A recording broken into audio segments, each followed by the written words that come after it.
December 17. Sorry, మేం చనిపోయాం. నేను చాలా ఏళ్ల క్రితం డాన్సులు, విచ్చలవిడి పార్టీలను ఆస్వాదించే ఇద్దరు సోదరుల గురించి విన్నాను. తర్వాత వారు మారుమనసు పొంది క్రీస్తులో కొత్త జీవితాన్ని కనుగొన్నారు. వారు ఓ పార్టీకి ఆహ్వానాన్ని అందుకున్నప్పుడు వారి ప్రతిస్పందన ఈ మాటల్లో వ్యక్తపరిచారు: మేము ఇటీవలే చనిపోయినందువల్ల మేము హాజరవ్వలేకపోతున్నందుకు విచారిస్తున్నాం. ఈ అద్భుత సత్యానికి పూర్తి వివరణ రోమా 6, 7, 8 అధ్యాయాల్లో కనుగొనగలం. క్రీస్తు మన కొరకు చనిపోవడం అంటే ప్రాతినిధ్యం మాత్రమే కాదు, మనం కూడా ఆయనతో చనిపోయాం, అంటే ఐక్యము అయ్యాం. దీని అర్థం ఏమిటంటే మనం మనల్ని నియంత్రించాలనుకునే ప్రాచీన పాప స్వభావంపై విజయం పొందగలమని. పాపం విషయమై చనిపోయిన మనము ఇక మీదట ఎలాగు దానిలో జీవించదుము? రోమా 6:2. క్రీస్తు మన జీవం. నిత్య జీవం అంటే పాపులముగా మనం రక్షకుని నమ్మినప్పుడు దేవుడు మనకొసగే ఏదో పరలోక పదార్థం కాదు. యేసుక్రీస్తే నిత్య జీవం. దేవుని కుమారుని అంగీకరించువాడు జీవం గలవాడు.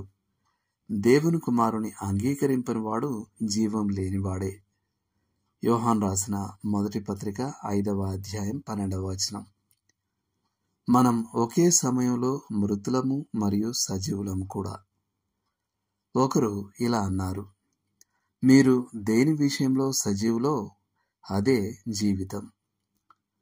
ఓ పిల్లవాడికి మీరు బేస్బాల్ ఆట గురించో లేక ఐస్ క్రీమ్ కోన్ గురించో మాట్లాడినప్పుడు ఉత్సాహం పుట్టుకురావచ్చు.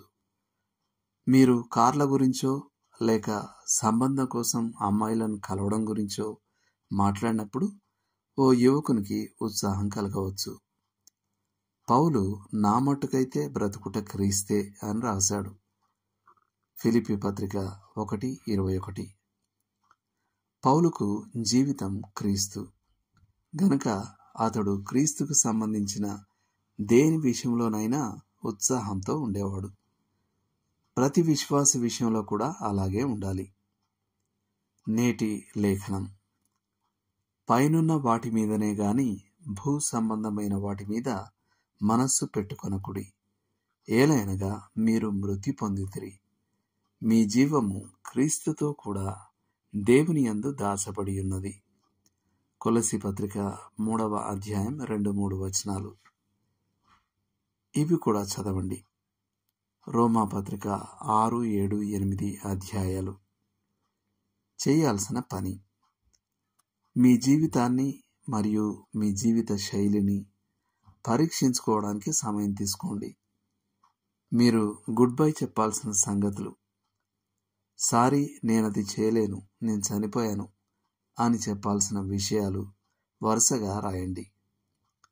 కొలస్సీ పత్రిక 3వ అధ్యాయం మొదటి 3 వచనాల ప్రకారం జీవించే సామర్థ్యం ఇమ్మని దేవుణ్ణి వేడుకోండి. దేవుడు మిమ్మల్ని దీవించునుగాక. ఆమేన్.